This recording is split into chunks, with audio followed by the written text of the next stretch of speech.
어떻게 하루 잘 보내셨습니까? 네, 반갑습니다. 두 번째 보니까 좀 낫죠? 네, 고맙습니다. 아, 우리 서로 인사하겠습니다. 네, 옆에 있는 성도님 바라보면서 성도님 우리 교회 보배이십니다. 네, 성도님 우리 교회 보배입니다. 네, 네, 오늘 인사는 진실된 고백처럼 보여요. 네, 한 번 더 인사하겠습니다. 네, 성도님 때문에 우리 교회는 행복합니다. 성도님 때문에 우리 교회는 행복합니다. 네. 그리고 여러분들 때문에 우리 교회가 부흥할 줄로 믿습니다. 예, 한 번만 더 인사하겠습니다. 내일은 주일이니까 인사할 시간이 많지 않을 것 같고요. 오늘 그래도 여유가 있으니까 한 번 더 인사합니다. 네, 이런 말이 있습니다. 아름다움이 죄라면 당신은 사형감입니다. 웃지만 말고 옆에 분에게 얼굴을 바라보면서 아름다움이 죄라면 당신은 사형감입니다. 아름다움이 죄라면 당신은 사형감입니다. 예, 네. 어, 싱가포르의 전 수상이었던 리쿠아뉴 참 위대한 사람 중에 한 사람입니다. 작년에 세상을 떠났죠. 1965년도인가 그가 수상에 취임하면서 이렇게 유명한 연설을 남겼습니다. 국민 여러분, 나는 우리 싱가포르를 1, 2, 3, 4, 5의 나라로 만들겠습니다. 한 명의 아내, 두 명의 자녀, 세 개의 침실, 네 바퀴의 자동차, 그리고 주당 싱가포르 주당 500달러의 이러한 국민 소득을 실현하는 나라가 되도록 하겠습니다. 국민 여러분의 도움을 구합니다. 이렇게 연설을 해요. 그러니까 이러한 연설이 국민들의 마음을 움직였습니다. 감동을 주었죠. 결국 그 리쿠아니오의 시절에 그리고 그 이후에 싱가포르는 아시아의 최고 선진국이 되었습니다. 현재 싱가포르의 국민 소득은 6만 달러가 넘었고요. 우리 대한민국의 2배에 달하고 일본보다도 높은 수치입니다. 1963년도인가 마틴 루터 킹이라고 하는 젊은 목사가 아브라함 링컨이 이 자유 그 노예 해방에 서명한 지 100주년 되는 때에 연설을 하게 됩니다. 마지막 주자로 연설을 하면서 유명한 명연설을 하게 되죠. I have a dream. 나는 꿈을 가졌다. 근데 사실 그 연설을 보면 그 꿈은 아주 지금 생각해 보면 그렇게 크지 않습니다. 난 조지아주의 붉은 언덕에서 이 지주의 자손들과 그리고 지금 흑인 노예 자녀들이 한 식탁에 앉아 함께 그 식탁을 나누기를 원한다는 것. 그런 게 꿈이었습니다. 이러한 I have a dream, 나는 꿈이 있다. 이러한 꿈은 흑인들의 마음뿐만 아니라 백인들의 마음에도 심어지게 되었고요. 이러한 꿈이 이루어지게 되었습니다. 마틴 루터 킹의 아버지가 종교개혁자 마틴 루터를 그렇게 좋아했대요. 그래서 아들의 이름을 지을 때 마틴 루터 킹이라고 주니어라고 이렇게 이름을 지었다고 합니다. 그분 덕택에 여러분들은 1월 셋째 주 월요일 날 여러분들은 하루 쉬신다고 제가 들었습니다. 맞습니까? 네, 원래는 그의 생일이 1월 15일인데 국회에서 1980년 년도인가 그렇게 정했다고 하죠. 1월 셋째 주 월요일에 쉬는 날로 휴일로 공휴일로 정했다고 합니다. 여러분들 어떤 꿈을 갖고 계세요? 여러분들 분명히 꿈을 가지고 있기 때문에 우리가 보통 아메리칸 드림이라고 하지 않습니까? 그 꿈을 이루기 위해서 이 땅에 오시지 않았습니까? 언어가 다르고 문화가 다른 그렇다고 해서 이 사람들에게 어떤 뭐 존경받는 어떤 그런 위치에서 온 것도 아닐 텐데 여러분 꿈이 있기 때문에 분명히 이 자리에 온 줄로 믿습니다. 잘 살고 싶은 꿈, 나보다는 대한민국이라고 하는 땅에 어떻게 보면 상처를 받고 오신 분도 있을 거고요. 내가 이 땅에서 꿈을 이룰 수는 없다. 그러므로 나와 나의 자손이 꿈을 이룰 수 있는 곳은 바로 미국이라고 하는 땅이다 라는 생각 가운데 오신 분도 있지 않을까 이런 생각을 합니다. 잘 살고 싶어서. 어떻게 하면 잘 살 수 있을까요? 어떻게 하면 부자가 될 수 있을까요? 네, 하나님이 보호해 주셔야 합니다. 하나님이 인도해 주셔야 되고요.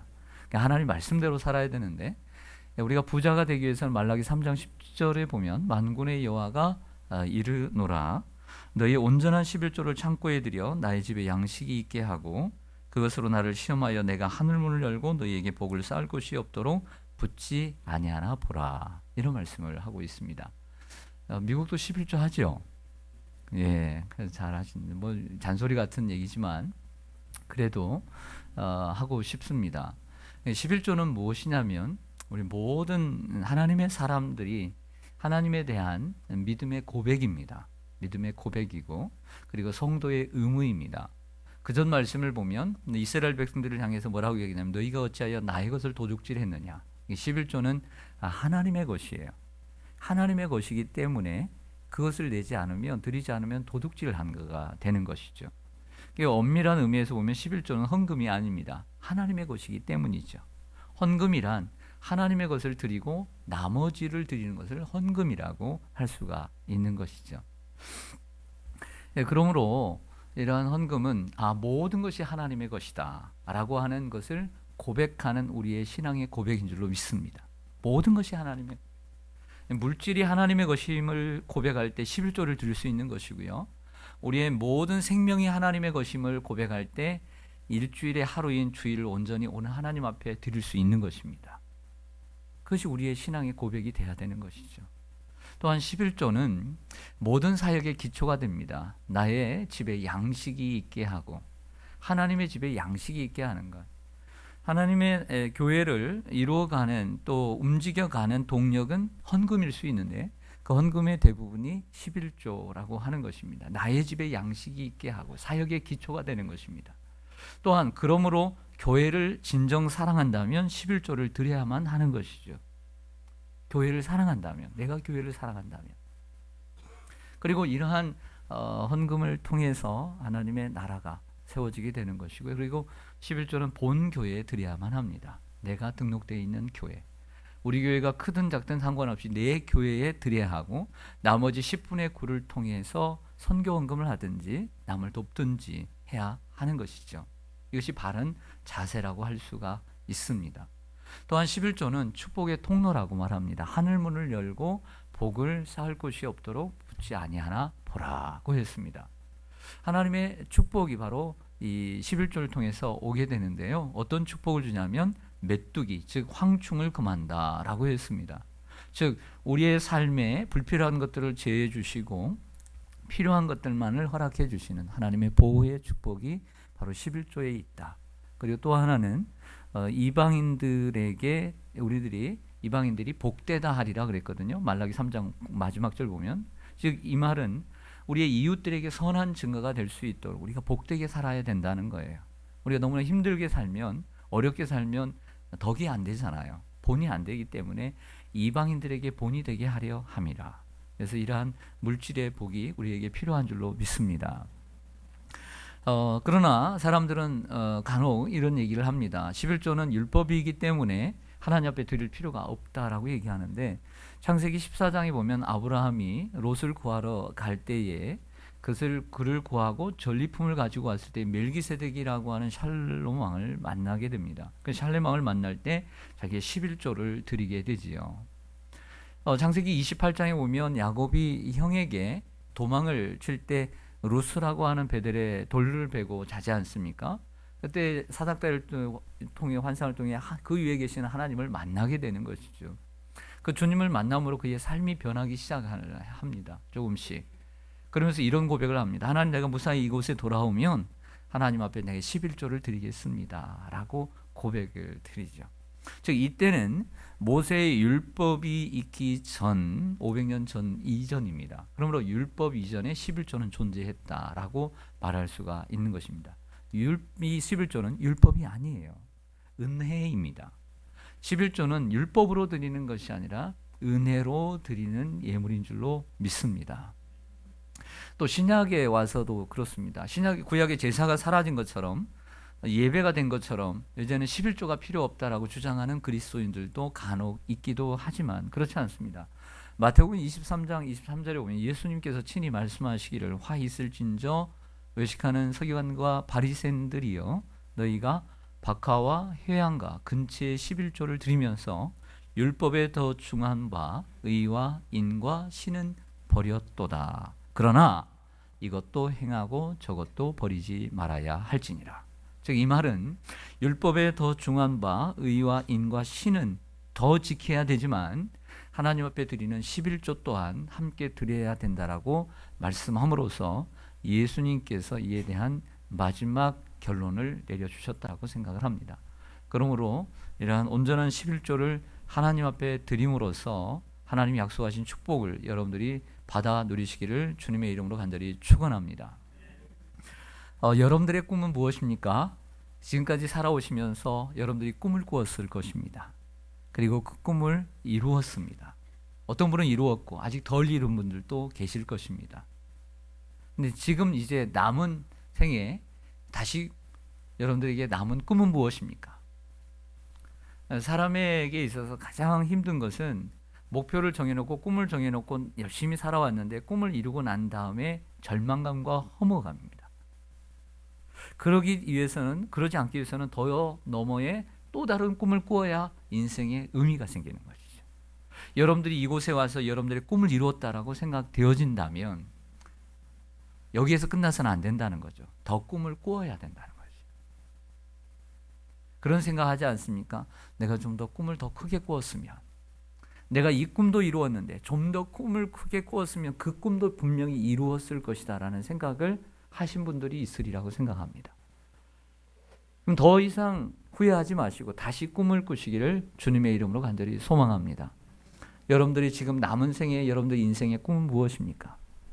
제가 한 번은 우리 성도님에게 그 이야기를 대화를 하면서 이렇게 물은 적이 있어요. 1대1로 성도님의 인생의 꿈은 무엇입니까? 이렇게 목사가 물었어요. 긴장했겠죠. 여러분들 뭐라고 대답하시겠어요?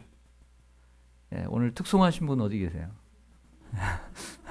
네, 너무 어제도 그렇고 오늘도 그렇고 뉴욕 성실장로교회는 정말 찬양이 살아있고 정말 은혜롭습니다. 자부심을 가지시기를 소망합니다. 네. 그런데 그랬더니 그분이 이렇게 합니다. 목사님, 저의 소원은요, 예수님을 사랑하고 그리고 남은 생에 예수님을 모르는 사람에게 예수님을 자랑하며 사는 것입니다. 목사가 너무 감동을 받았어요. 세상에 그분이 예수님을 사랑하고 예수님을 모르는 사람에게 예수님을 자랑하겠다는 거예요. 그게 자기네 소원이래요. 저 목회 잘하죠? 목회를 잘한 게 아니라 제가 정말 훌륭한 성도를 두고 있기 때문에 정말 감사했어요. 여러분들의 남은 인생의 소원은 무엇입니까? 우리 교회에 어떤 집사님이 계신데 이제 70이 다 된 집사님이세요. 그런데 이 집사님이 저는 그분을 정말 권사 직분을 드리고 싶었어요. 저희는 이렇게 규정을 정해놓고 선거를 이렇게 하는데 투표를 하는데 그분이 몇 표 차로 이렇게 떨어졌어요. 근데 그분은 조금도 아쉬워하지 않아요. 70세가 되기 전에 빨리 좀 권사님이 좀 세워드렸으면 좋겠는데 성도님들이 이렇게 투표를 하잖아요. 저희는 3분의 2가 넘어야 되거든요. 이게 쉽지 않은 투표인데 많이 되었음에도 불구하고 그분이 안 됐어요. 사람들이 잘 모르는 것 같아요. 그 진가를 모르는 것 같아요. 근데 그분은 조금도 서운해하지 않아요. 그분의 인생의 소원은 무엇이냐면 남은 생에 어떻게든지 하나님의 나라를 위해서 좀 더 선교하고 교회를 좀 세워가고 좀 도울까라는 생각을 하고 저를 찾아왔어요. 하루는. 어떻게 하면 좋겠습니까? 그래서 개인의 이름보다는 교회 이름으로 교회에 헌금을 하는 게 좋겠다. 그러면 좋은 곳에 쓰겠다라고 제가 말씀드렸더니 5년 전부터 한 달에 첫날 100만 원을 드리는 거예요. 첫날 새벽에. 그래서 그렇게 해서 5년을 지내어 왔습니다. 그래서 조금씩 이렇게 나눠서 선교를 했는데 그분이 100만 원을 드리니까 그분의 뭐 소득이 한 500 정도 되겠다라고 생각을 하겠지만 200도 되지 않습니다. 제가 그분을 이렇게 보면서 새로운 옷을 입은 적을 본 적이 없어요. 거의 10년 동안. 그렇다고 해서 여러분들 새로운 옷 사입지 말라는 건 아니에요. 네, 자기를 가꾸는 것도 필요한데 있는 거 깨끗하게 입고 그렇게 사십니다. 전략하면서 사시죠. 제가 숫자에 좀 약하지만 전자계산기로 두드렸어요. 그분이 지금까지 드린 헌금이 얼마일까? 근데 100만 원씩 1년이면 1200만 원, 5년이면 6천만 원이더라고요. 이렇게 5년만 더 드리면 얼마일까요? 1억 2천만 원. 와, 그래서 어떻게 하면 저렇게 인생을 살면서 드릴 수 있는 은혜가 있을까? 그게 드리기가 쉽지가 않잖아요. 그래서 얼마나 감사한지 몰라요. 그분의 인생의 목표는 바로 그런 거라고 하는 거죠. 여러분들의 인생의 목표는 무엇입니까? 가정에 대한 꿈도 있고 자녀에 대한 꿈도 있을 것입니다. 여러분들 회사를 통해서 이루시고자 하는 꿈도 있을 것입니다. 그렇다고 한다면 여러분들은 뉴욕 성실 장로교회를 향한 꿈은 무엇입니까? 어떤 꿈을 갖고 계십니까? 사도 바울이라고 하는 사람에 있어서 꿈이 무엇이었을까요? 그건 당연히 복음 전파였겠죠. 오늘 말씀에 보면 고린도 2차 선교여행을 갈 때에 가서 복음을 전하는데 어려움을 당해요. 사람들이 너무나 괴롭히니까 그 밤에 이런 결단을 해요. 내일 떠나리라. 가버려야지. 너무나도 힘들어서 이제 떠날 생각을 하는데 그 어려운 밤에 주님이 밤에 나타나셔서 두려워하지 말라. 내가 너와 함께 할 것이다. 너를 해롭게 할 자가 아무도 없을 것이다. 이 성중에 내 백성이 많음이라. 할렐루야. 그리고 그 말씀의 은혜를 받고 1년 반 동안 18개월 동안이나 고린도 사역을 해요. 그래서 고린도가 부흥을 하게 돼요. 그리고 떠납니다. 사도 바울의 3차 선교여행, 4차 선교여행까지 몇 번 주님이 나타나시냐면 3번 나타나요. 오늘 18장에 한 번 나타나십니다. 여러 번 나타나겠지만 누가가 기록하고 있는 장면에서는 3번 나타나요. 23장에 3차 선교여행을 마치고 예루살렘에 잡혔을 때에 천부장 루시오에 의해서 그 감옥에 갇혀 있을 때에 주님이 나타나셔서 그때도 밤에 두려워하지 말라. 내가 예루살렘에서 나를 증언한 것 같이 저 로마에서도 증언하리라. 새로운 꿈을 그리고 확신을 심어주세요. 그리고 2년 가이사랴에 있다가 로마로 가면서 배를 타고 지중해를 가는데 배를 타고 가다가 풍랑을 만납니다. 그 풍랑을 만나는 가운데 그 죽을 지경이 됐을 때 그가 27장에서 이런 고백을 합니다. 그 백부장 책임자에게 말하기를 어젯밤에 주님께서 나에게 나타나셔서 두려워하지 말라. 이 배에 있는 사람 중에 한 사람도 어려움을 당하지 않을 것이다. 상하지 않을 것이다. 그러면서 이런 얘기하죠. 내가 가이사 앞에 서야 하겠고 시자 앞에 서야 하겠고 힘들고 어려울 때마다 그의 꿈은 더욱더 견고해졌음을 우리에게 보여주고 있습니다. 여러분 사도 바울의 꿈은 세계 선교였고 로마에 가서 임금에게 복음을 전하는 것 그것이 그의 삶의 목적이었던 것이죠. 그리고 그 꿈을 이룬 줄로 믿습니다. 여러분도 꿈을 꾸시기를 바랍니다. 왜 꿈인 줄 아세요? 이루기 힘드니까 꿈이에요. 이루기 힘드니까 꿈이에요. 그러나 꿈을 꾸는 데는 돈이 들지 않아요. 그러나 꿈을 꾼 대로 꿈은 이루어지는 거예요. 할렐루야. 어려운 게 꿈이에요. 어렵지 않으면 꿈을 꿀 필요가 없어요. 어렵지만 꿈을 꾸지만 그 꿈을 꾼 대로 이루어지는 거예요. 여러분들 큰 꿈을 꾸시기를 주님의 이름으로 간절히 소망합니다. 나중에 지나서 내가 좀 더 큰 꿈을 꾸지 못했음을 후회하지 말고 지금부터라도 꿈을 더 크게 가지세요. 자녀들에게 더 큰 꿈을 꾸도록 하세요. 그래서 자녀를 축복하시기를 바랍니다. 그러면 자녀들이 그 꿈을 이루게 돼요. 그 자녀에게 우리가 해줄 수 있는 것은 꿈을 심어주는 거예요. 꿈을. 좀 더 큰 꿈을 심어주는 거예요. 그러면 그 자녀가 여러분들에게 감사할 때가 올 줄로 믿습니다. 어느 부대에 갓 들어온 이등병이 있었습니다. 이 이등병은 추운 겨울날 찬물에서 이제 빨래를 하는데 자기 것도 하고 고참 것도 하고 막 하는데 옛날 얘기겠죠? 요즘은 그렇지 않을 겁니다. 막 빨래를 하는데 그 옆을 지나가던 소대장이 그 모습을 보고서 이 김이병에게 얘기합니다. 야 김이병 춥겠다. 저 주사장에 가서 물 좀 갖다가 물 좀 달라고 해서 따뜻한 물로 빨래해라. 이렇게 말을 하고 왔어요. 너무나 기쁜 나머지 주사장으로 막 달려가지고 고참들에게 격려를 하고 네, 따뜻한 물을 좀 주십시오. 그랬더니 뜨거운 물을 달라고 했더니 뜨거운 욕만 먹고 왔어요. 군기가 빠졌다고. 찬물로 하라고 말이야. 어디서 따뜻한 물로 빨래를 하려고 하냐고. 그래서 아주 그 절망을 하고 와서 이제 빨래를 하는데 이번에는 누가 지나가냐면 중대장이 지나가는 거예요. 중대장이 지나가면서 야 동상 걸리겠다. 주사장에 가서 따뜻한 물 좀 달라고 그래서 빨래를 해라. 네 알겠습니다. 대답을 했어요. 대답을 하고 취사장에 갔을까요? 안 갔을까요? 네? 안 갔죠. 왜냐하면 괜히 뜨거운 물을 얻으러 갔다가 욕만 먹고 올 게 뻔하니까 안 갔어요. 근데 이번에는 누가 지나가냐면 옛날에는 인사계님이라고 얘기했는데 요즘은 행정보급관이라고 행보관님이 이제 지나가면서 이렇게 얘기합니다. 그걸 모습을 보고서 야, 내가 주차장에 가서 따뜻한 물 좀 가져와라. 내가 좀 세수 좀 하게. 이렇게 얘기를 한 거예요. 그래서 얼른 갔습니다. 가서 고참들에게 말하기를 행보관님이 세수를 하려고 하는데 따뜻한 물을 달려고 합니다. 그랬더니 고참들이 난리가 났어요. 빨리 따뜻한 물을 데우고 그 따뜻한 물을 주는 거예요. 그래서 따뜻한 물을 그냥 힘있게 가져왔습니다. 그랬더니 행보관님이 뭐라고 했을까요? 얼마 안 되지만 손이라도 따뜻하게 해서 빨래해라 하고 지나가는 거예요. 여러분, 이 김이병을 향한 소대장과 중대장과 행보관의 마음씀을 우리는 볼 수는 있지만 이 소대장과 중대장보다 이 행보관의 마음 씀씀이는 다르다라고 하는 것을 우리는 느껴야 돼요. 마음씀이 다르다라고 하는 것이죠. 우리에게 관심을 보여주는 사람은 있습니다만은 이처럼 마음씀이 다른 사람을 통해서 우리는 감동을 받게 됩니다. 하나님은 그렇지 않을까요? 하나님 수많은 성도들이 있음에도 불구하고 그의 자녀들이 있음에도 불구하고 하나님 앞에 사랑한다, 하나님을 사랑한다라고 말은 하지만 하나님 입장에서 볼 때 정말 행복한과 같은 마음씀이 다른 사람을 찾고 계시진 않을까요?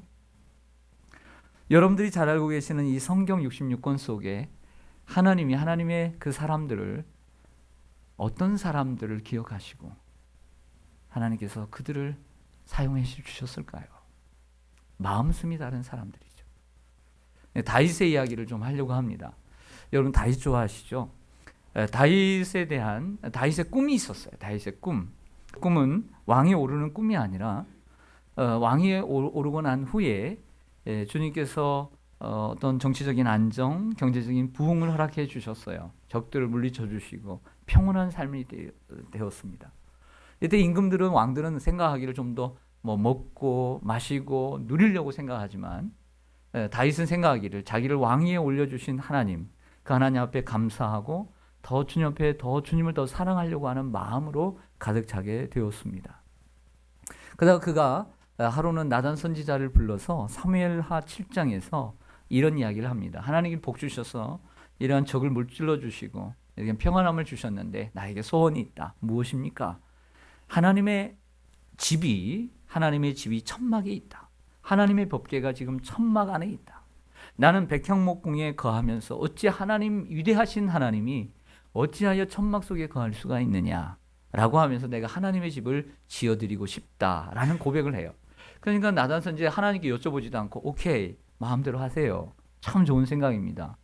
그런데 돌아가는 나단에게 하나님이 나타나셔서 내가 함부로 대답했느냐라고 책망하시면서 내가 사람이 손으로 지은 곳에 거하는 그런 신이냐? 나는 그런 신이 아니다. 이방인들이 뭐라고 얘기하겠느냐? 이렇게 거절을 하시지만 거절하셨어요. 그리고 다윗이 피를 많이 흘림으로 하나님의 성전을 건축하지 못했지만 마음으로는 너무 기뻤어요. 마음으로는 너무 행복했어요. 마음으로는 너무 감동받았어요. 그러면서 이런 말씀하십니다. 그가 내 집을 건축하지는 못하겠지만 내가 그에게 복을 주리라. 할렐루야. 그 복의 내용이 사무엘하 7장에 길게 나오는데요. 바로 그것을 가리켜서 뭐라고 하는지 아세요? 바로 그것이 다윗 언약인 거예요. 그게 다윗 언약. 하나님께서 다윗에게 약속하신 말씀, 그것을 다윗 언약이라고 얘기하는 것입니다. 그 내용을 제가 7가지로 정리를 했어요. 한번 들어보세요. 첫째, 다윗을 이스라엘의 주권자로 삼아 주리라. 둘째, 다윗의 이름을 세상에서 가장 위대하게 만들어 주리라. 셋째, 한 곳, 즉 예루살렘을 정하여 이스라엘 백성을 그곳에 거하게 하여 다시 옮기지 않으며 대적으로부터 해를 받지 않게 하리라. 넷째, 여호와께서 다윗을 위하여 집을 지어 주리라. 다윗 왕조를 세워주겠다는 거죠. 다섯째, 다윗의 아들이 하나님의 전을 세울 것이고 하나님은 다윗의 후손의 나라를 견고케 하리라. 여섯째, 하나님께서 다윗의 후손의 아비가 되고 다윗의 후손은 하나님의 아들이 되리라. 일곱째, 다윗의 집과 다윗의 나라가 영원히 보존되고 다윗의 왕위가 영원히 견고하리라. 할렐루야. 여러분, 다윗에게 하나님이 약속하신 이 언약, 약속, 축복이 커요, 작아요? 커요, 작아요? 그죠? 여러분들 너무나 커서 말을 못하네. 예, 어마어마하잖아요. 어마어마하잖아요. 뭘 잘해서? 마음씀이 달라서. 성막이 언제 만들어졌죠? 출애굽하는 연도에 만들어졌습니다. 6개월부터 출애굽한 지 6개월부터 12월 달까지 만들어졌어요. 그때가 되면 주전 1446년이에요. 그리고 다윗이 왕이 오른 지가 1010년이에요. 436년 동안 수많은 사람들이 지나쳐갔습니다. 여호수아가 있었습니다. 수많은 사사들이 있었습니다. 위대한 사무엘이 있었습니다. 엘리 제사장도 있었습니다. 사울왕도 있었습니다. 그러나 그 어떤 누구도 하나님의 집이, 하나님의 법궤가 천막 텐트 속에 있다는 것을 감지하지 못했고 느끼지 못했어요. 알긴 알아요. 하지만 하나님이, 위대하신 하나님이 어떻게 저 천막 속에 있을 수가 있는가라는 생각을 한 사람이 한 명도, 500년 동안 한 명도 없어요. 그러나 이러한 사실을 깨닫고 하나님의 집이 저 천막에 있다는 것을 가슴 아파하며 내 집은 이곳에 있는데, 백향목공에 있는데 하나님의 집은 저기에 있도다 라고 생각한 사람은 다윗밖에 없다는 것이죠. 이게 다윗의 위대함이에요. 하나님께서 다윗을 사랑하신 이유가 바로 거기에 있는 것이죠. 왜 사람들은 하나님을 그처럼 섬겼을까요? 그리고 다윗은 왜 이러한 놀라운 생각을 했을까요? 그의 마음이 하나님 앞에 마음씀이 달랐기 때문입니다. 할렐루야. 그래서 사도행전에서는 그 다윗을 가리켜 하나님의 마음에 합한 사람이다 라고 하셨던 거죠. 수많은 사람들 가운데 그 말을 들은 사람이 누가 있습니까? 다윗밖에 없습니다. 그래서 다윗은 이스라엘에 가면 다윗이 가장 위대한, 가장 존경하는 사람이 다윗입니다. 그래서 그 국기에 다윗의 별이 있잖아요. 그리고 다윗의 왕조는 20명의 이 남 왕조 가운데 그의 자손이 한 번도 바뀌지 않아요. 예를 들어서 김씨라면 김씨가 바뀌질 않아요. 그러나 북이스라엘은 19명의 왕 가운데 왕조가 9번이나 바뀌잖아요. 김씨, 이씨, 박씨, 최씨, 조씨 막 바뀌잖아요. 네.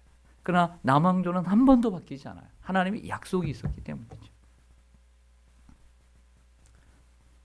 사랑하는 여러분, 하나님은 지금도 우리들에게 요구하시는 것은 뭐냐면 이러한 마음씀을 요구하신 줄로 믿습니다.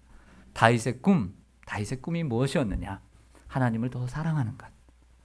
나를 이처럼 축복해 주신 하나님, 나를 이 자리에 있게 하신 하나님, 나를 이처럼 잘 살게 하신 하나님, 그 하나님을 더 사랑하는 것.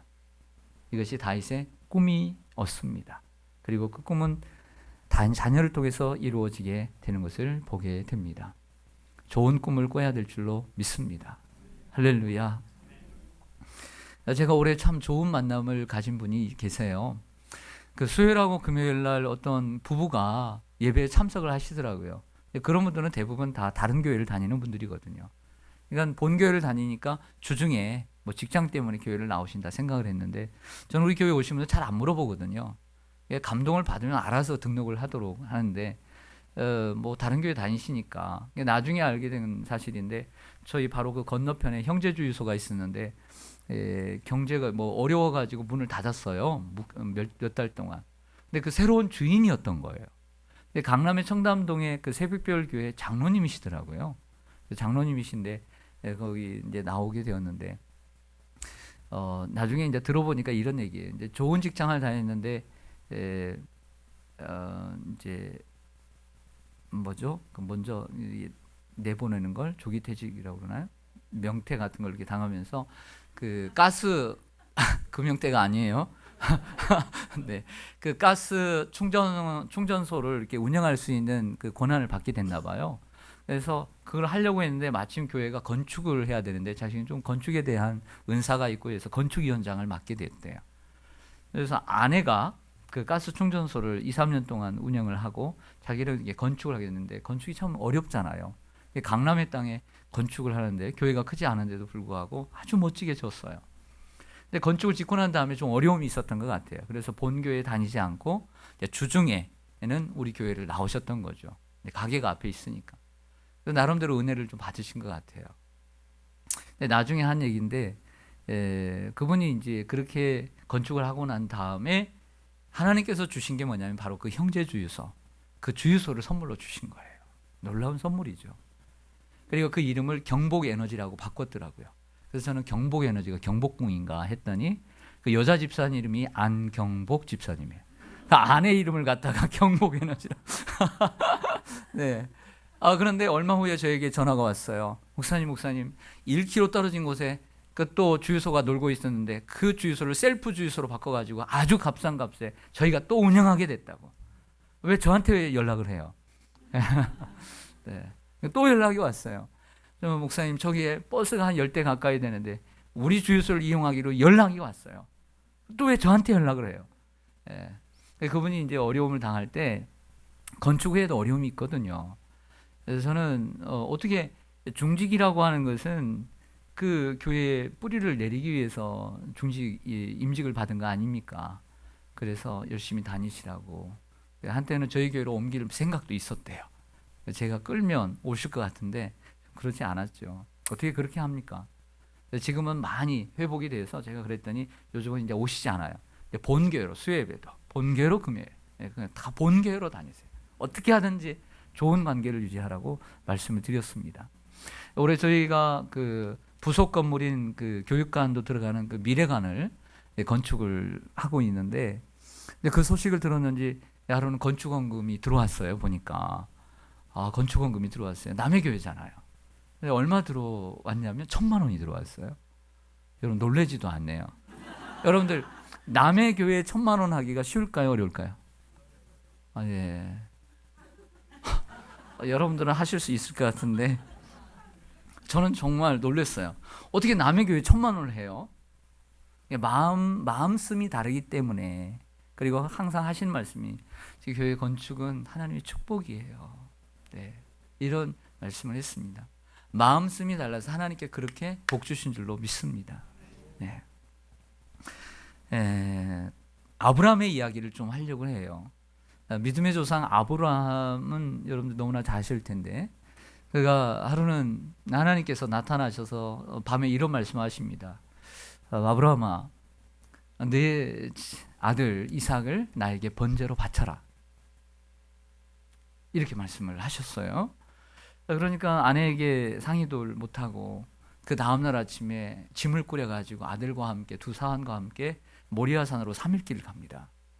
그리고 그곳에 가서 하나님께 이삭을 바치지 않습니까? 바쳐요. 이게 쉬운 일일까요?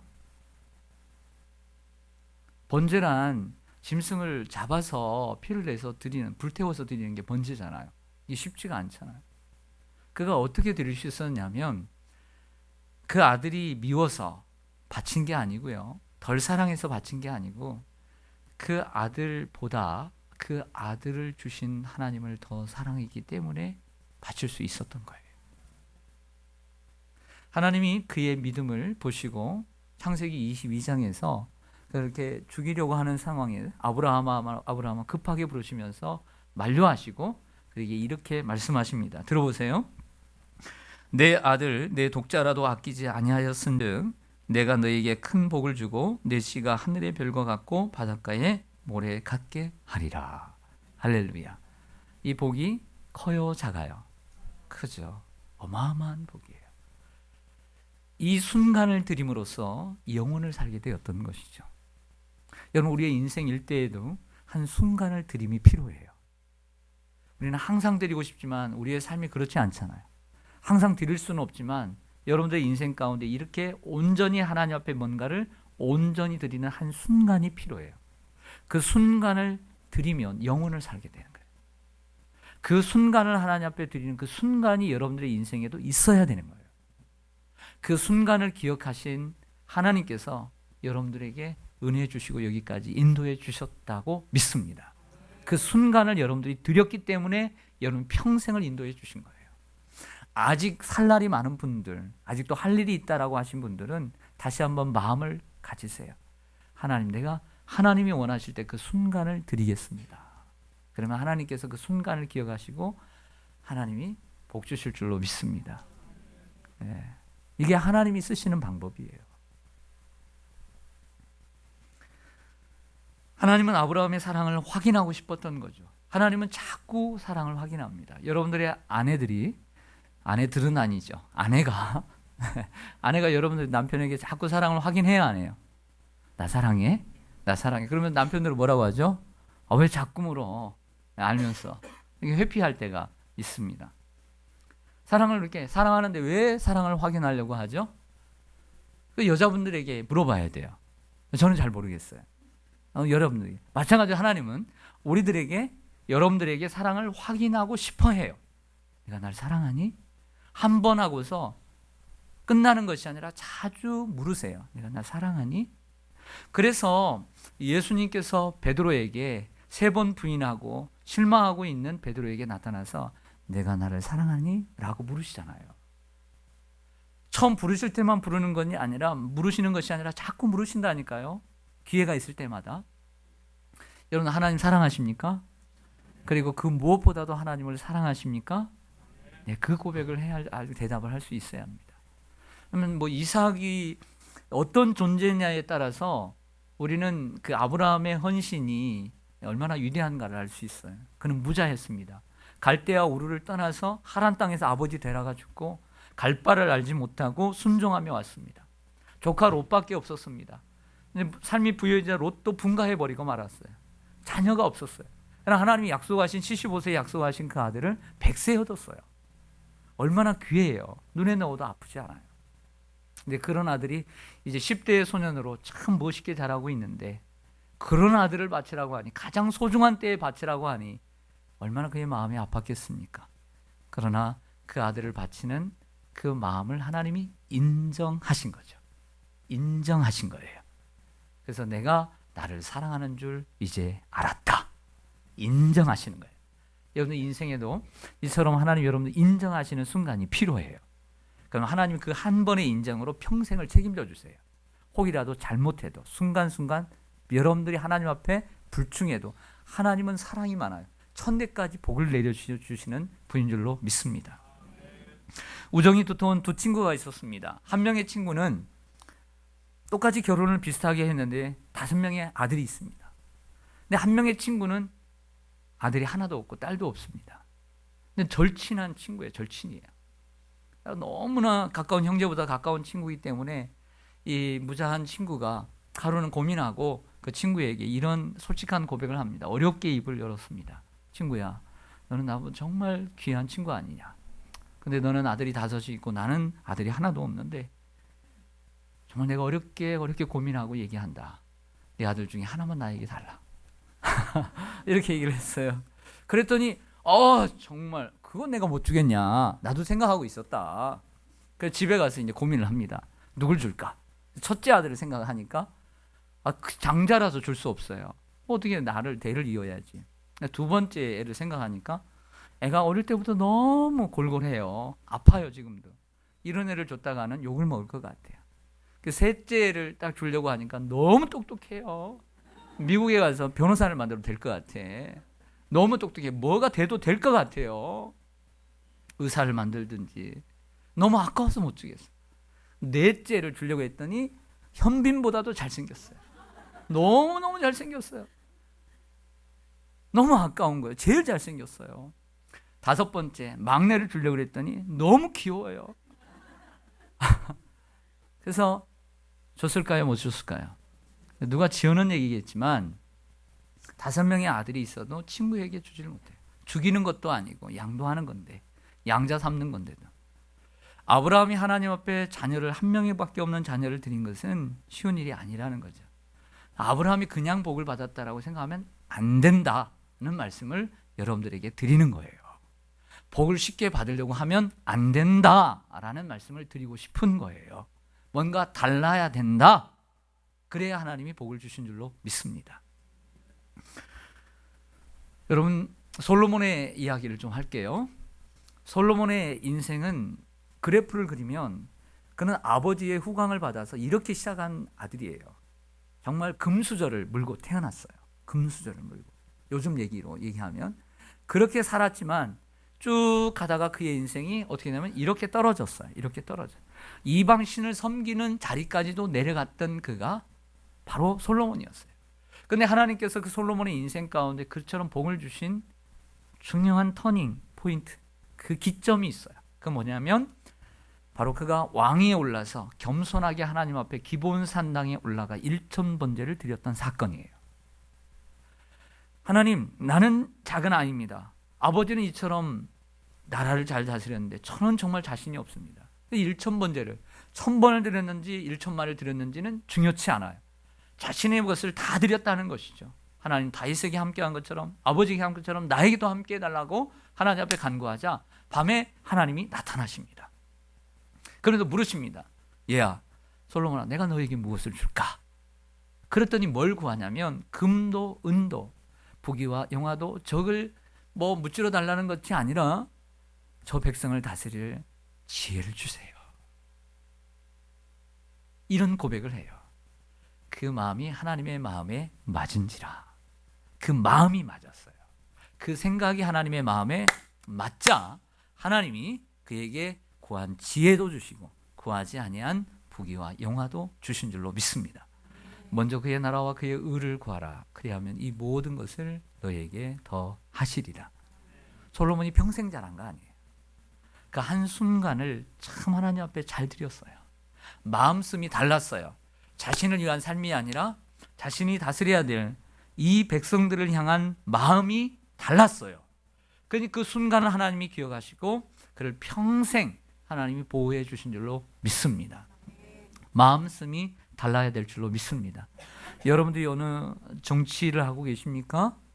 여러분들이 어떤 회사에 중역으로 계십니까? 마음씀이 좀 다를 필요가 있어요. 교회를 섬깁니까? 그러면 교회를 섬길 마음이 다를 필요가 좀 있어요. 그 마음씀이 다를 때 하나님이 여러분들에게 축복해 주시는 줄로 믿습니다. 마음씀이 다른 사람.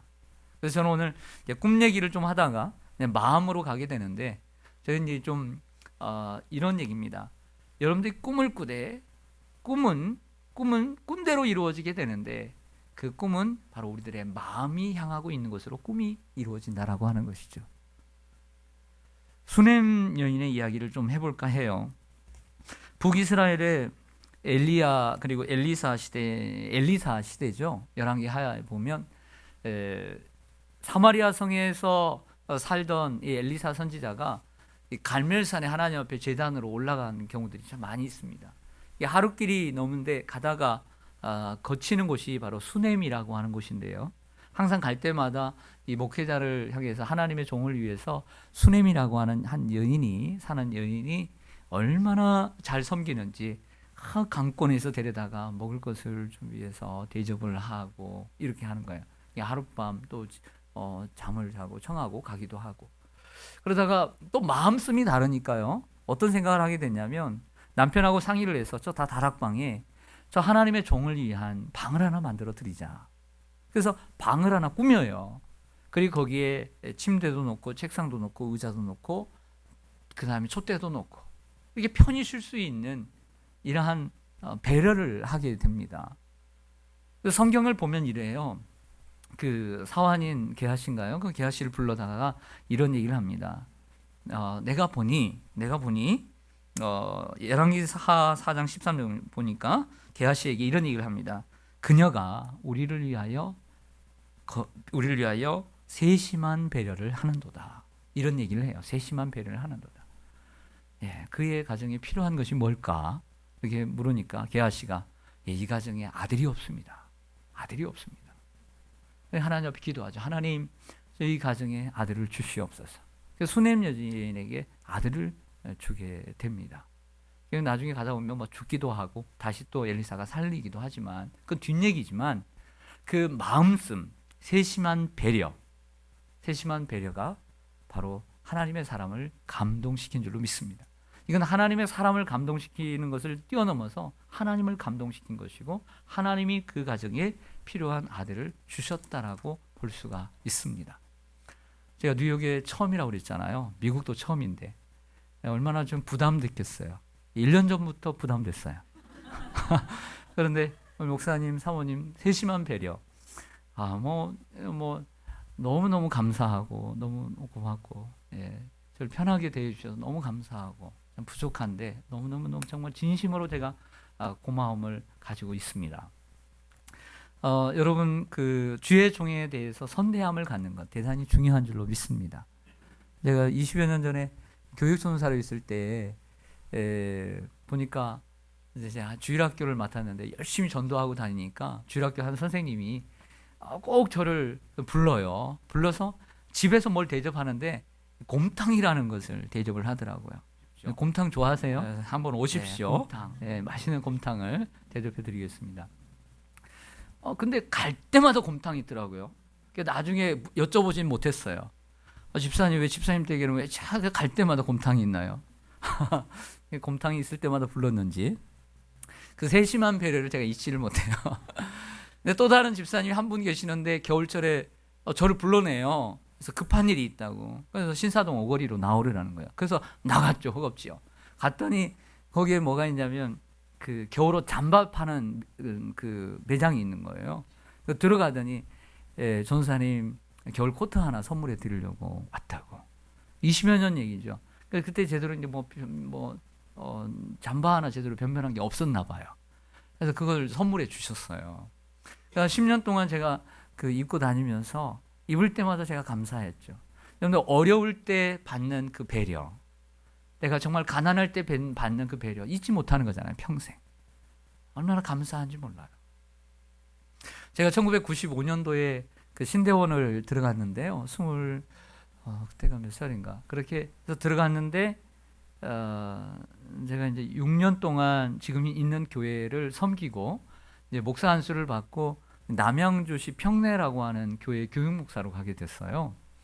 그런데 그 함께 사역했던 그 전도인 권사님이 70이 다 된 권사님이 계셨는데 그분은 혼자 사신 분인데 떨어져 있는 2년 동안 월요일날 쉬시는데 우리 약간 권사님 우리 사는데 잘 아시는데 거기에서부터 그 남양주시까지 왕복 5시간 걸리거든요. 버스 타고 전철 타고 매주마다 오시는 거예요. 제가 오라고도 안 했거든요. 저를 보러 오시는지 우리 애들을 보러 오시는지 그냥 바리바리 싸가지고 배낭을 메고 오시는 거예요. 그렇게 2년을 하시더라고요. 2년을. 누가 말려요? 좋아서 온다는데. 그렇게 오셔요. 나중에 그래서 하나님께서도 그 교회에 다시 불러주시더라고요. 부목사로. 그래서 저는 다시 그 교회에 다시 돌아갈 생각을 꿈에도 생각한 적이 없어요. 어떻게 있던 교회 어떻게 돌아갑니까? 그런데 어떻게 그렇게 되더라고요. 하나님의 계획은 모르는. 그래서 부목사 3년을 더 하다가 또 다시 그때부터 이제 담임 목사가 됐습니다. 그래서 95년부터 현재까지 2년을 제외하고는 시온산 교회에 있게 되었습니다. 그게 저에게 있어서는 이런 권사님이 지금도 80이 넘으셨는데 교회에 또 거하시면서 아침과 저녁 또 이렇게 차와 또 이렇게 다과를 준비해 주시는 저에게 손님 여인이 아닌가 이런 생각을 하면서 살아가고 있습니다. 여러분, 여러분도 우리 담임 목사님에게 잘 아시겠지만 여러분 담임 목사님이 잘 아시겠지만 하나님의 종들을 선대해 주시기를 바랍니다. 하나님의 종들을 선대해 주는 것은 하나님의 대사, 엠버서더. 이 하나님의 대사를 대접하는 거예요. 선지자를 대접하면 선지자의 상을 잃지 않는다 라고는 말씀하신 것처럼 항상 선대해 주시기를 바랍니다. 그러면 하나님께서 그것을 기억해 주시리라 믿습니다. 사람들은 자꾸 받을 사랑만 생각해요. 나는 별로 받은 것이 없는데 왜 내가 왜 줘야 되나? 이건 사랑이 아니에요. 진정한 사랑은 계산하지 않는 사랑이에요. 하나님의 사랑이 계산하고 주셨습니까? 하나님의 사랑이 여기 있으니 우리가 하나님을 사랑한 것이 아니요 하나님이 우리를 사랑하사 그 아들 예수 그리스도를 우리에게 보내주신 줄로 믿습니다. 사람들은 자꾸 계산을 하려고 그래요. 계산을. 동작구에 사는 우리 목사님, 어떤 목사님 아들이 미국에서 유학을 하고 돌아와서 군복무를 하고 직장을 다니는데 서울이 교회인데 인천에서 혼자 살아요. 근데 그 사모님이 하신 말을 제가 엿들었는데 이런 얘기입니다. 주일날은 와요.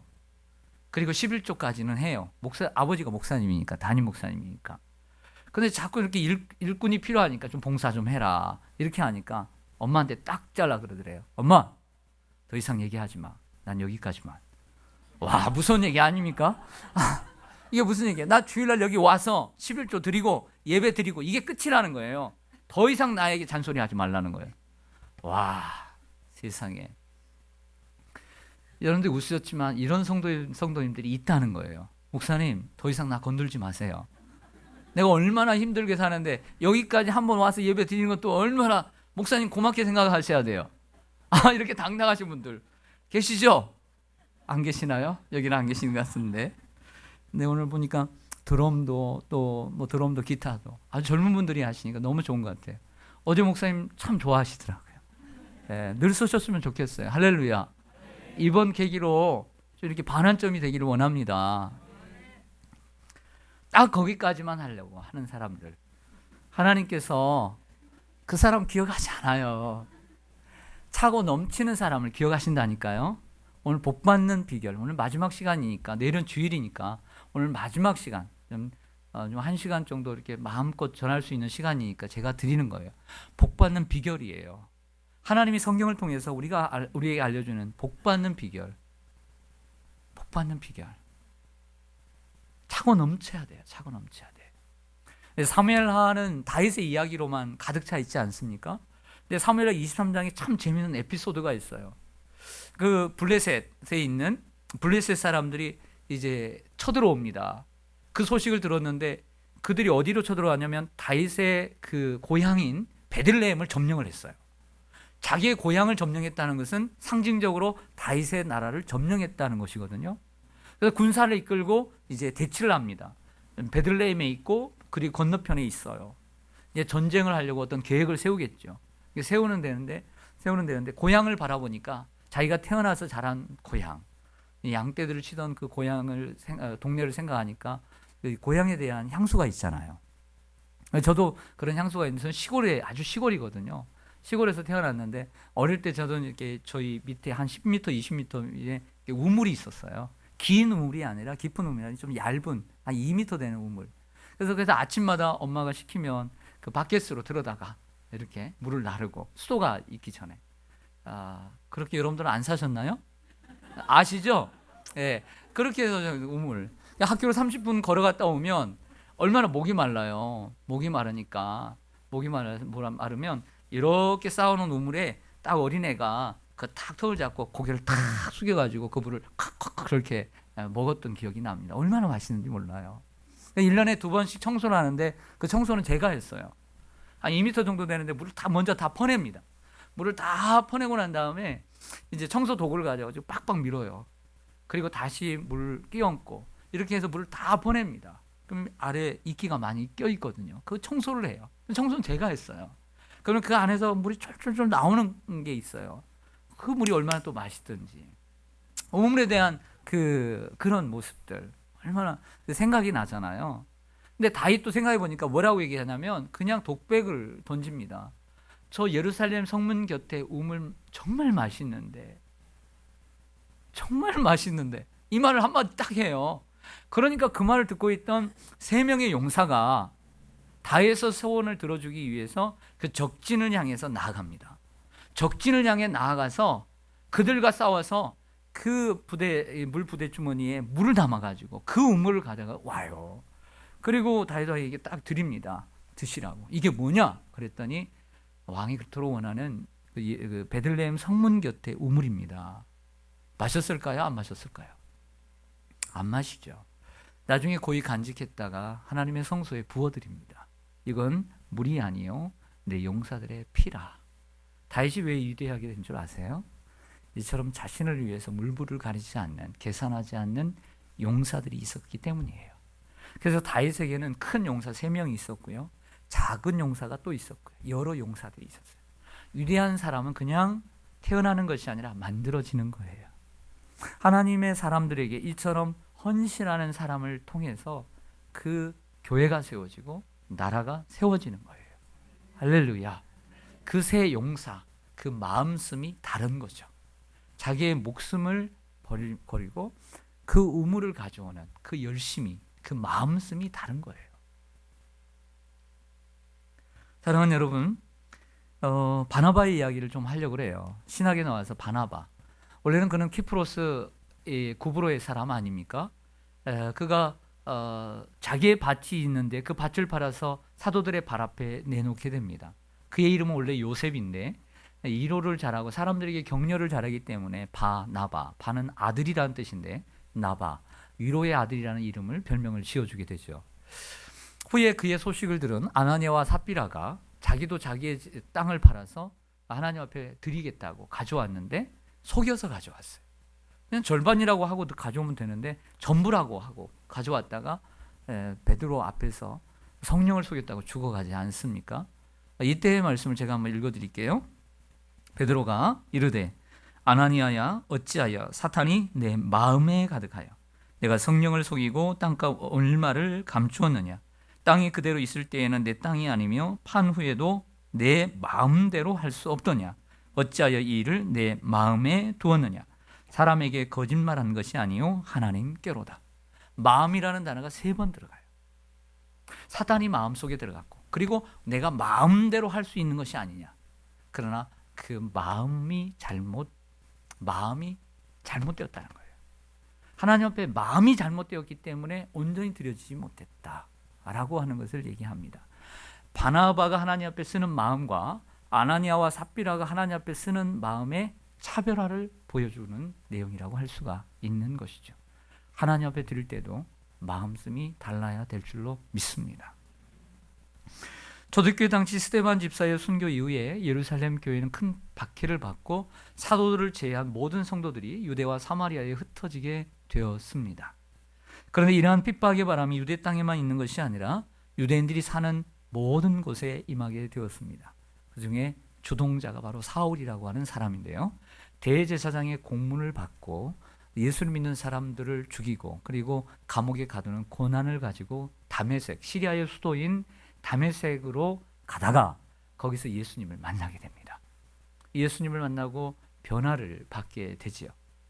그가 이제 변화돼서 다메섹에 들어가서 복음을 전하니까 이 사람이 이렇게 완전히 바뀌니까 이걸 어떻게 믿겠어요. 그러니까 전에 동지들도 이건 트릭일 것이다. 이러다가 예수 믿는 사람들을 잡아놓겠지. 또 이쪽 사람들도 저 사람 저렇게 간첩 행세를 해서 우리를 괴롭히려고 하는 거다. 이런 마음을 먹어요. 그러나 그가 진실되게 회개한 것을 안 바나바가 그 사울을 찾아가서 그의 진실을 듣고 그리고 사도들에게 데리고 가서 변명을 합니다. 그가 예수님이 이렇게 만난 것과 주님이 말씀한 내용과 그가 변화되어서 다메섹에서 하나님의 말씀을 전한 내용을 자세히 전해서 다리 역할을 해주게 됩니다. 이러한 사울을 세워준 이가 누구냐면 바나바예요. 바나바. 원래 사울이라는 이름은 히브리식 이름입니다. 사울이 변해서 바울이 된 게 아니라 히브리식 이름이고 바울은 로마식 이름입니다. 혹시 여러분들의 자녀들이 이 땅에서 태어났다면 한국식 이름을 하나 지어줄 거예요. 이게 히브리식 이름이고 미국식 이름을 하나 지어줬다면 이게 로마식 이름이 되는 거죠.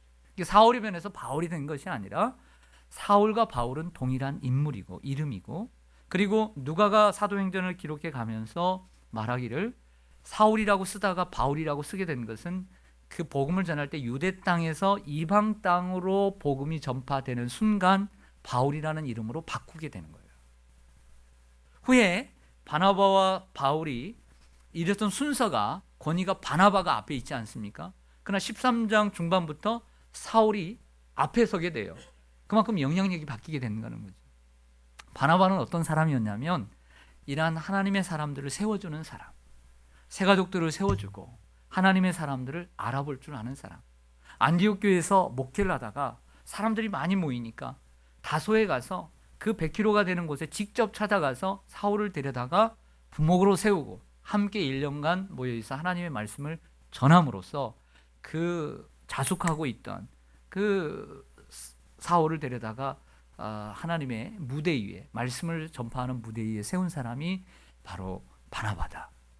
교회에는 자신만 신앙생활하는 사람만 필요한 것이 아니라 남을 세워주는 사람, 사람을 키우는 사람, 사람을 볼 줄 아는 사람, 이런 사람이 필요한 줄로 믿습니다. 이런 사람들이 많을 때 교회는 부흥하게 되는 거예요. 하나님의 나라는 세워지게 되는 줄로 믿습니다. 다음 세대를 키우셔야 돼요. 다음 세대들. 그래야 교회의 비전이 있고 미래가 있다고 믿습니다. 마지막 이야기를 좀 하려고 그래요. 네, 마지막 얘기는 어제처럼 더 중요한 얘기입니다. 한 사람을 소개하고 여러분들에게 마칠까 합니다. 오늘 마지막으로 여러분들에게 소개해주고 싶은 사람은 베다니에 사는 나사로의 막내 동생 마리아입니다.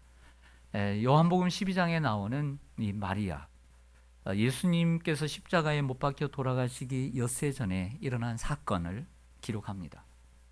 예수님을 위해서 잔치를 베풀었는데 그곳에 나사로는 그 곁에 앉아 있고 마르다는 일을 하느라고 바쁘고, 마르다는 자기의 가장 비싼 향유 그 나드 한 근을 가져다가 예수님의 발에 붓고 자기의 머리를 떨어뜨려서 예수님의 발을 닦아드렸습니다. 이 사건, 그 값진 향유, 이것을 본 예수님의 제자 중 한 사람은 어찌하여 이것을 허비하느냐, 가난한 사람들에게 주었으면 좋았을 텐데 하고 나무랍니다. 책망합니다. 비방합니다. 선동합니다. 자기 것이 아님에도 불구하고 선동하고 비방합니다. 그런데 예수님은 어떻게 나오시죠? 뭐라고 얘기하십니까? 가만두어라. 제가 나의 장사를 준비하였다라고 이야기합니다. 그리고 마태복음 26장 동일한 내용 가운데 이런 말씀합니다. 복음이 전파되는 곳에는 이 여자가 행한 일도 말하여 그를 기억하리라. 저도 오늘 얘기를 하고 있잖아요. 이 이야기를. 여러분, 자, 이 이야기를 좀 더 깊이 들어갈게요. 예수님께서 십자가에 못 박혀 돌아가시기 전 6일 전입니다. 6일 전. 예수님의 마음이 어땠을까요? 예수님 그것을 알고 계셨어요. 알고 계셨어요. 베드로와 야고보와 요한 3명만 데리고 겟세마네 동산으로 마지막 전날 올라가셔서도 이런 고백을 하죠. 마태복음에 보면 이런 고백을 하게 됩니다. 내 마음이 매우 고민하여 죽게 되었으니 너희는 여기 머물러 나와 함께 깨어 있으라. 얼마나 인간적인 고백이에요.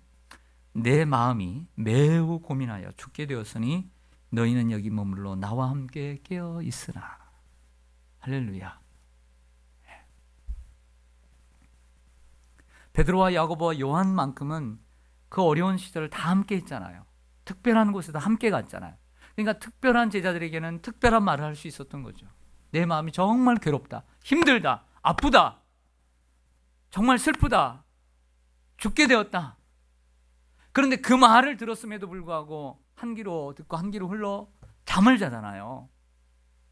그 예수님의 말씀을 들었음에도 불구하고 마음씀이 그러한 제자들과 예수님의 죽으심을 앞에 내다보고 자기의 가장 귀한 것을 드리는 이 마리아의 마음씀은 다르잖아요.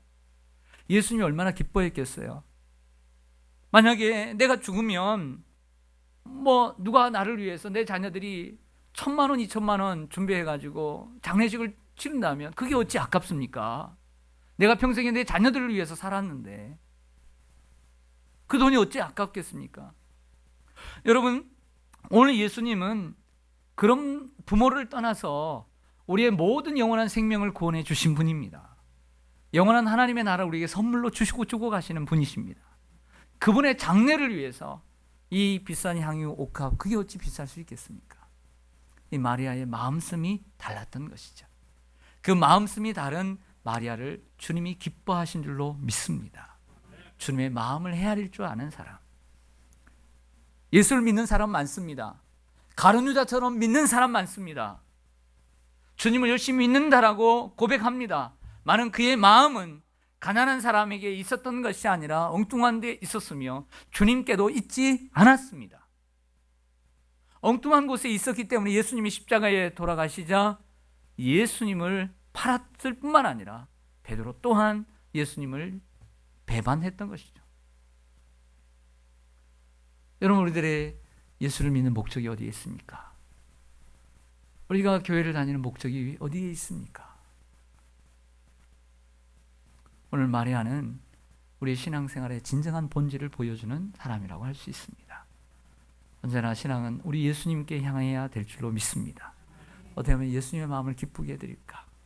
예수님 앞에 어떻게 하면 좀 더 진실될까? 내가 예수님의 마음을 어떻게 하면 기쁘시게 해드릴까? 여기에 그의 마음이 있었던 것이죠. 사랑하는 성도 여러분, 제가 뉴욕 성실 장로교회에 와서 도리어 제가 도전을 받고 은혜를 받고 돌아가는 부분들이 많이 있습니다. 여러분들 이 땅에서도 하나님을 섬기는 아름다운 모습, 우리 목사님께서 목회를 참 잘하시고 또 여러분들을 잘 훈련하셔서 하나님을 섬기는 모습이 남다르고 또 순수하시고 또 하나님을 향한 마음이 간절하고 이러한 모습을 보며 참 제가 감사하고 있는데요. 여러분 다시 한번 우리의 마음이 더욱더 주님을 향할 수 있게 되기를 간절히 소망합니다. 이런 분들이 되시기를 주님의 이름으로 간절히 축원합니다. 말씀을 읽겠습니다. 성경에서 인정받고 칭찬받는, 더 나아가 하나님의 축복을 받는 사람은 마음씀이 다른 사람이었다. 하나님께 마음씀이 달랐고요, 주의 종에게 마음씀이 달랐고, 섬기는 교회에 마음씀이 달랐고, 함께 신앙생활하는 형제 자매들에게 마음씀이 달랐습니다. 아브라함처럼 하나님께 향하여 마음씀이 다른 여러분들 되기를 바랍니다. 다윗처럼 몸된 교회를 향하여 마음씀이 다른 여러분들 되기를 바랍니다. 수넴 여인처럼, 다윗의 세 용사처럼 주의 종들, 하나님의 사람들을 향해 마음씀이 다른 여러분들 되길 바랍니다. 우리 존경하는 이기로 목사님께 여러분들이 수넴 여인이 되어주시고 또 새 용사가 되어주시기를 바랍니다. 그래야만 교회가 반듯하게 설 수 있습니다. 바나바처럼 성도 간에 여러분들 색안경 끼고 보지 말고 진실되게 그 영혼을 사랑하는 마음으로 순전하게 그 사람을 세워서 하나님의 일꾼을 만들어가는, 나보다 더 훌륭한 일꾼으로 만들어가는 이러한 마음씀이 다른 여러분들 되기를 바라고요. 마리아처럼 예수님을 향해 마음씀이 다른 분들이 되기를 간절히 소망합니다. 세상에는 세 종류의 사람이 있습니다. 첫 번째는 2% 항상 부족한 사람, 두 번째는 항상 적당한 사람, 세 번째는 2% 차고 넘치는 사람. 이 세 종류의 사람 가운데 세상을 변화시키는 사람은 2% 차고 넘치는 사람이에요. 딱 거기까지만 하는 사람도 아니고요. 가정을 변화시키고 사회를 변화시키고 특별히 교회와 여러분들의 소그룹을 변화시키는 사람은 누군가? 바로 이처럼 마음씀이 다른 2% 다른 사람을 통해 그 그룹은, 그 모임은, 교회는, 세상은 변화되는 줄로 믿습니다. 2% 늘 부족한 신앙생활 하지 마시고요. 2%가 아닌 정확한, 나는 딱 거기까지만 하나님 사랑하는 분 되지 마시고요. 2% 차고 넘치는 사랑을 주님께 그리고 교회에 그리고 이웃들에게 베풀며 사시기를 바랍니다. 그러면 여러분들이 그 한순간을 하나님께서 기억하시고 하나님 영원토록 하나님께서 복 주실 줄로 믿습니다. 기도하겠습니다. 하나님 아버지, 은혜와 사랑을 감사를 드립니다. 오늘 둘째 날 저녁 하나님 우리에게 마음씀이 다른 사람들을 보여주셨습니다. 하나님 마음씀이 다른 성도가 되기를 소망합니다. 그래서 하나님 앞에 은혜를 받고 하나님의 마음에 합한 사람, 하나님께 인정을 받고 하나님께 칭찬을 받고 우리의 생애도 복을 받고 하나님께 인정을 받은 아브라함이 그 자손이 잘된 것처럼 하나님, 우리가 하나님께 인정을 받아 우리의 자녀들이 하나님 잘되는 역사가 있게 하여 주시옵소서. 다윗처럼 하나님 앞에 마음씀이 다른 사람이 되어지게 하여 주시옵소서. 이 교회 저 교회 다 교회라고 생각지 않고 하나님이 나에게 주신 교회, 그 교회가 있기에 하나님을 만날 수 있고 예배할 수 있고 영의 양식을 들을 수 있고 봉사할 수 있고 찬양할 수 있음을 감사하게 하여 주시옵소서. 하나님이 나에게 주신 그 귀한 사명들을 감당할 수 있도록 도와 주시옵소서. 지금까지 하나님 마음씀이 다른 그 순간을 하나님이 받으시고 평생을 인도해 주신 분들, 하나님 그 남은 기간 동안에도 주님 부르시는 그날까지도 더 강건할 수 있도록 우리 장로님들과 우리 연세 드신 분들에게 은총을 베풀어 주시옵소서. 아직 살아갈 날이 많은 분들에게 더욱더 큰 꿈을 주셔서 그 꿈을 이루게 하여 주시고 그 꿈이, 그 마음이 함께하는 꿈이 될 수 있도록 도와 주시옵소서. 이 땅에 죽어가는 많은 생명들을 향하여 하나님 구원하는 구원의 방주가 되게 하여 주시옵소서.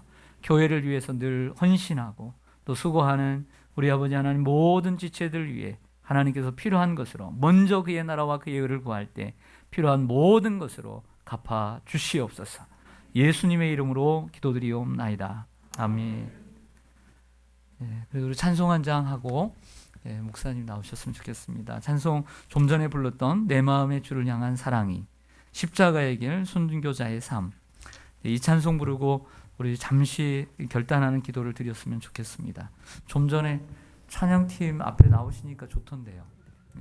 같이 나와주셔서. 우리 집사님 함께 인도해 주시죠. 반주 우리 같이 찬양하겠습니다. 내 마음에 주를 향한 사랑이.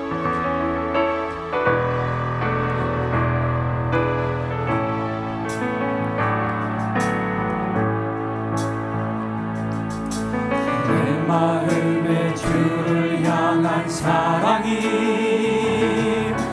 나의 말엔 주가 주신 진리로 나의 눈에 주의 눈물 채워주소서.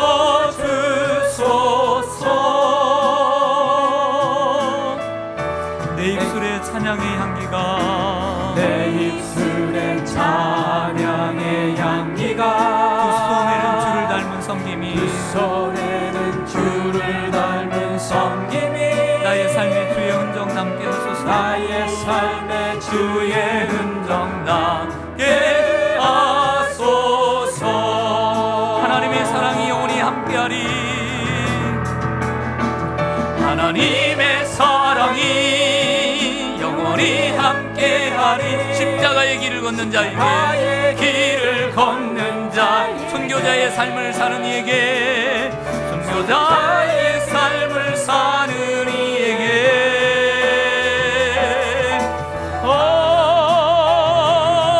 조롱하는 소리와 세상 유혹 속에도 주의 순결한 신부가 되리라.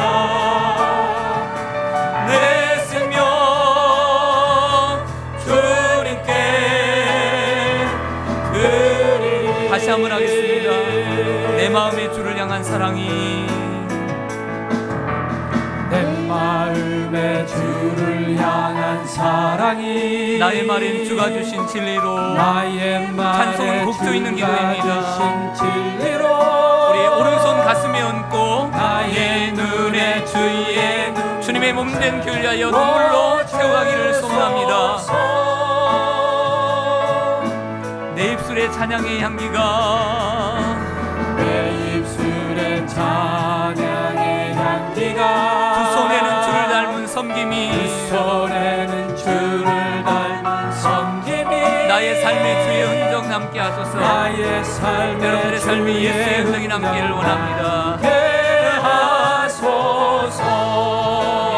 우리 오른손 들어 찬양합니다. 하나님의 사랑이 하나님의 사랑이 영원히 함께하리. 십자가의 길을 걷는 자에게, 십자가의 길을 걷는 자에게, 순교자의 삶을 사는 이에게, 순교자의 삶을 사는 이에게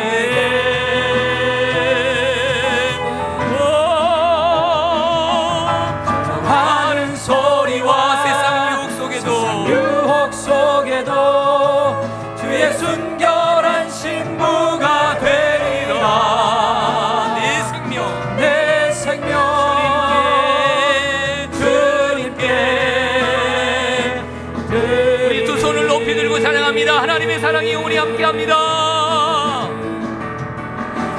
하나님의 사랑이 영원히 함께하리. 십자가의 길을 걷겠습니다. 십자가의 길을 걷는 순교자의 삶을 살겠습니다. 나 자신을 부인하고 십자가를 자의 삶을 사는 이에게 조롱하는 소리와 하는 소리와 세상 유혹 속에도 주의 순결한 신부가 주의 되리라. 순결한 신부가 되리라. 내 생명 주님께 드리리. 우리 두 손을 높이 들고 같이 찬양하며 찬양팀은 찬양해 주시고요. 우리 함께 기도하기를 원합니다. 우리 5분 가까이 하나님 앞에 기도하기를 원합니다. 하나님, 내 마음이 주님을 향하기를 원합니다. 하나님이여, 주님 아브라함처럼 다윗처럼 마음이 다른 삶을 살게 하여 주시옵소서. 내 삶을 하나님 앞에 드리기를 소망합니다. 우리 주여 삼창 부르시고 기도합니다. 주여, 주여, 주여. 하나님 아버지, 오늘 말씀을 붙잡고 하나님 앞에 기도합니다. 하나님이 사랑하시는 사람, 아버지 하나님 마음 숨이라는 사람들이 있습니다. 아버지 하나님이 그 순간을 하나님이 그 순간을 기억하시고 평생을 기억하셨습니다. 하나님은 다윗처럼 하나님의 웅된 내 마음 숨이라는 삶을 살기를 원합니다. 아버지 하나님 이상 부족했습니다. 2% 부족했고 적당하게 만들어 주옵소서. 아버지 하나님 1% 차고 넘치는 아버지 하나님 은신으로 주님을 섬기기를 원합니다. 아버지 하나님 아브라함처럼 세상의 것보다도 내 자녀보다 아버지 함께하리 살기를 소망하고 하나님의 인정을 받으며 내가 나를 그 무엇보다 사랑하는 그를 내가 아노라. 내가 그 순간을, 내 젊음을 바쳤던 그 순간을 내가 기억하고 내가 평생을 너를 인도하였노라. 하나님, 주님의 이로가 저들 가운데 함께하기 하는 소리와 아버지 하나님 많은 이 땅에 아버지 하나님 미래를 내다보며 나갈 수 있기를 주의 소망합니다. 은총을 내버려 주시기를 소망합니다. 주님 앞에 아버지 하나님 원합니다. 주의 아버지 하나님이여 사랑하는 자들도 사랑하고 좋아하는 영혼들 향해서 예수를 사랑하고 예수를 자랑하고 그들이 감격히 예수를 믿어 영원한 구원이 이르도록 아버지 하나님 죽어가는 사울들을 아버지 하나님 살릴 수 있도록 하나님의 사랑이 영원히 함께하리. 내가 하나님을 잘 믿음으로 부모가 하나님을 잘 섬기므로 내가 하나님을 잘 헌신하므로 우리의 자녀들이 자녀의 삶을 사는 아버지 하나님 금수저로 되어달라. 하나님 우리의 자녀를 기억하여 주시고 솔로몬에게 복 주셨던 것처럼 우리의 자녀들이 솔로몬처럼 하나님 하는 소리와 내가 먼저 그의 나라와 그의 의하며 속에도 하나님의 순결한 신부가 되리라. 내 생명 마음과 주님께 더욱더 주님 사랑하는 마음을 알아가여 주시기를 원합니다. 주님 역사에 주시옵소서. 하나님의 사랑이 더욱더 예수를 사랑하며 예수를 사랑하며 헌신할 수 있도록 은총을 베풀어 주시기를 간절히 소망합니다. 하나님 앞에 기도하는 자들을 기울여 자의 삶을 사는 이에게 주님 역사에 주시옵소서. 하는 소리와 하나님 세상 유혹 속에도 주의 순결한 신부가 되리라. 내 생명 주님께